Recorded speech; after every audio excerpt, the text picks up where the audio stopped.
HarperCollins presents Apocalypse by Lizzie Wade, read by Christina Delaine. A note before we begin. For maps, notes on the text, and more, don't forget to download the accompanying enhancement PDF from your audiobook provider. For Lucas. Author's note. This book is built on the foundation of scientific evidence and journalistic rigor. I've read countless research papers and interviewed scores of scientists, both remotely and in the field. I've done my best to both capture the latest archaeological evidence about the societies and events I write about, and reflect the generosity, compassion, and empathy with which today's archaeologists approach the past and the people who lived in it.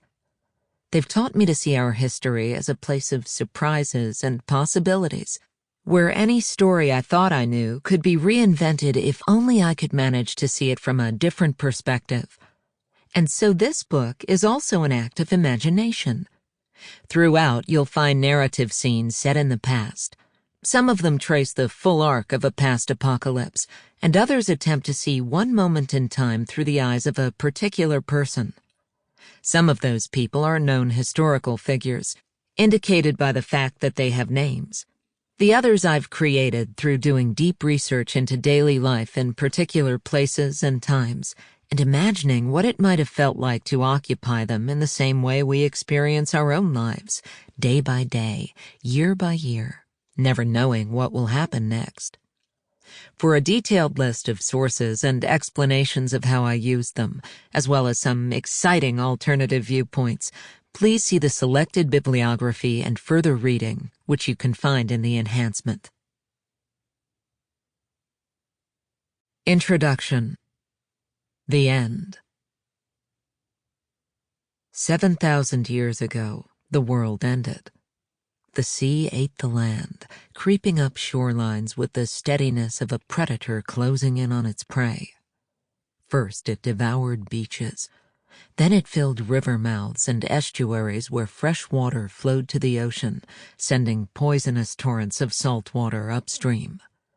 It strangled the life out of the plants people collected and the animals they hunted and fished. At first, those people could learn to gather new plants and hunt different animals, but that only worked for a time. Eventually, the sea covered their homelands, and they had to find new ones. But as soon as they settled into the rhythms of a new place, learned which animals lived there and how best to hunt them, which plants would nourish and which would kill, the sea came again. The water followed them everywhere, relentless in its pursuit, all over the world. People who once lived on vast continents now found themselves on islands cut off. Children paddled boats over the villages their grandparents had grown up in. Eventually, the sea gave up, but the damage had been done. People were left living in a mere remnant of the world their ancestors once inhabited. 4,000 years ago, the world ended. The city was a marvel, almost a miracle. People came from far and wide to trade there, and many of them stayed to build their fortunes and their futures. Ideas, cultures, religions, and goods mixed and mingled, as did the people who brought them to the city. Life was exciting, so exciting, but also comfortable, with the government that busied itself building homes and roads to serve its booming population. And then the rains that filled the city's reservoirs each year stopped falling. People lost faith in their leaders, and when those leaders were toppled, there was no one to replace them. Pristine streets became trash dumps, and sturdy houses that had stood for generations were scavenged to build makeshift shacks. As their city disintegrated, so did people's sense of citizenship, of belonging. They retreated into family and kin groups and turned on anyone deemed an outsider. People grew accustomed to going to sleep hungry and startling awake many times in the night, ever vigilant of possible attack.